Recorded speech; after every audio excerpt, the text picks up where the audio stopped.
राक्षसेन विद्यानेन उपमेय इति श्रुतम्। कि हमने सुना है कि प्रभु द्वारिकाधीश का प्रथम विवाह रुक्मिणी जी के साथ राक्षस विधि से हुआ। परीक्षित ऐसा पूछते हैं कि ऐसा कैसे हो गया, जरा बताइए तो सही।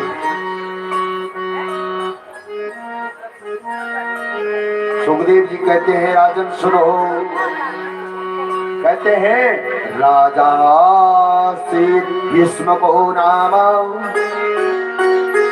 विदर्भाधिपतिर्महा तस्य पंचाभवना पुत्रा कन्यका चिवरानना। विदर्भ देश के राजा भीष्मक को एक बेटी थी जिसका नाम रुक्मिणी। भीष्मक जी की 5 बेटे थे, रुक्मे, रुक्मरथ, रुक्मबाहु, रुक्मकेशी तथा रुक्ममाली। 5 भाइयों की इकलौती बहन कौन थी? रुक्मिणी। पिता ने एक दिन पुत्रों से कहा कि मैंने पुत्री का विवाह करना सुनिश्चित किया है, इसके साथ वसुदेव के पुत्र कृष्ण से। तो और तो कोई कुछ नहीं बोला, लेकिन जो सबसे बड़े पुत्र हैं रुक्मी, उसने कहा कि पिताजी, अरे उस रणछोड़ को मैं अपनी बहन का ब्याह उसके साथ करूंगा, उसके साथ मैं विवाह करने वाला नहीं हूं अपनी बहन का। तो पिताजी ने कहा कि जो तेरी मर्जी है वो तुम करो, अब दूल्हा आप लोग ढूंढो। कोई बात नहीं है, भीष्मक ने कहा। रुक्मी ने कहा कोई बात नहीं है, मैं इसका बंदोबस्त करूंगा, मैं अपने आप ही इसके लिए वर ढूंढ के लाऊंगा।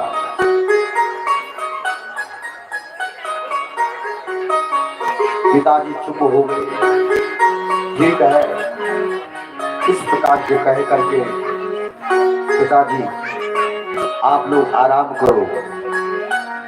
बेटा उठ करके दूसरे दिन लौट करके आता है और पिताजी से कहता है कि परसों बारात आने वाली है राजा भीष्मक चौकों से। चौंक करके बोले कि परसों बारात आने वाली, कल तो तू बात कर रहा था और आज ही कह रहा कि परसों बारात आने वाली है। इतने जल्दी संबंध कैसे बन गया है, कहाँ पक्का करके आ गया है संबंध? रुक्मी बोलता है पिताजी मेरा निर्णय एकदम ऐसा वैसा नहीं होता है। मैं सिंधु नरेश कामघोष पुत्र शिशुपाल के साथ अपनी बहन का संबंध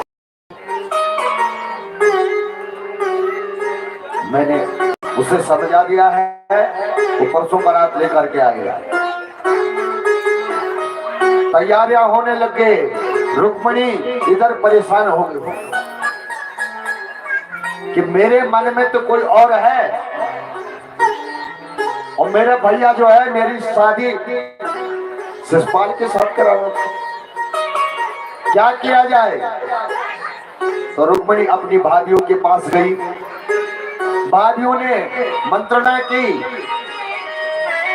और कहा कि बहन, अरे कुछ नहीं होता तो एक पत्र लिख करके गोविंद के नाम दे दे।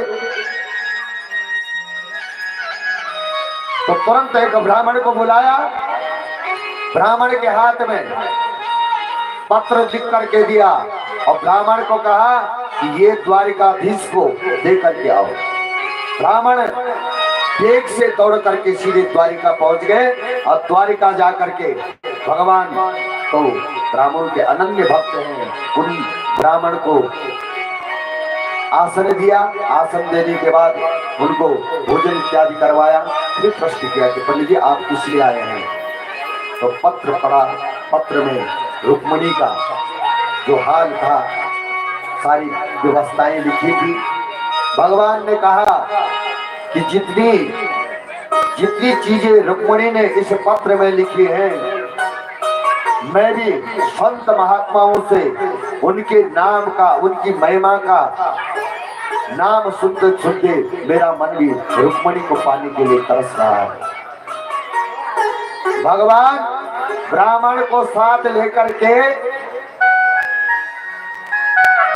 और रुक्मिणी से विवाह करने के लिए चल पड़े। ब्राह्मण और भगवान जब चले तो अंधेरा था। दाऊ जी ने देखा ये कहां भाग रहा है, इस समय आवाज लगाई, आवाज तो सुनने का मतलब ही नहीं। तुरंत अपने जो सेवक थे उनसे पूछा कि ये कहां जा रहा है। बोला महाराज हमें भी पता नहीं है, पर एक पंडित आए थे। बोला पंडित कौन थे? बोले कुंदनपुर से एक पंडित जी आए थे। बोला कुंदनपुर से आए थे, ये मालूम है आपको? बोला हाँ। बोल फिर तो मुझे आगे की पता मेरे को है, ये कुंदनपुर क्यों गया है, कुछ दाल में काला है। तुरंत दाऊ जी अपने साथ सेना को लेकर के चल पड़े। उधर रुक्मिणी जी मंदिर में आई है। मंदिर में से भगवान रथ लेकर के बाहर, मंदिर के बाहर खड़े थे। सब सखियों के साथ जैसे ही मंदिर से बाहर आई और भगवान ने रथ में रुक्मिणी को बिठा करके तेज से रथों को दौड़ाया और रुक्मिणी भाग गया। युद्ध हुआ, उधर से दाऊ महाराज जी ने युद्ध किया, दोनों में युद्ध हुआ। युद्ध समाप्त हुआ और घर आकर के द्वारिका में बड़ी धूमधाम से आज भगवान का रुक्मिणी के साथ प्रथम विवाह हुआ। अलंकृत किया गया रुक्मिणी को। कोई श्रृंगार कर रहा है, कोई मेहंदी लगा रहा है, कोई उनके कपड़े पहना रहा है और बोल रहे हैं आओ सखी आओ, आओ सखी आओ, मुझे मेहंदी लगाओ। आओ सखी आओ, मुझे मेहंदी लगाओ। मेहंदी लगा दो मुझे,